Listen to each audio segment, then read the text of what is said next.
चला पुढचं कोण आहे? ओ मला भूक लागली, खायला आहे का काही?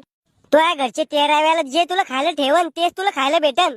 ते बी कावळ्यानं खाल्लं तवा ते तो पोटात येईन. ओ माझ्या पोटात काहीतरी आलं, पण असा घाण वास येऊ राहिला आणि पोट दुखू राहिलं. तो या गावातली स्मशानभूमी हागणदारी ते का? हा बरोबर आहे, मग कावळ्यानं दुसरंच काहीतरी खाल्लं वाटतं. मला स्वर्गात पाडो सांग का नरकात? नरकात. अहो पण मी काय पाप करेल? तू मटण खाजाय. अहो मी सोमवारी गुरुवारी चतुर्थीला मटण खात नव्हतो. म्हणजे बाकीच्या दिवशी प्राण्याला त्रास होता होता का? मंगळवारी बुधवारी अहो मी उपास बी धरताय. 2 किलो साबुदाणा खाऊन उपास पावन नसतो देवाला. मला कायची सजा भेटेल नरकात? तुले उलट लटकून तो मुंडक गरम पाण्यात उकळ नाही. ओ मी लय नाजूक आहे, मला थोडी हलकी सजा द्या. बर तो कातड सोलून तो डोळ्यात गरम गज घालतो. ओ काही घेऊन घेऊन सजा माफ नाही होणार का?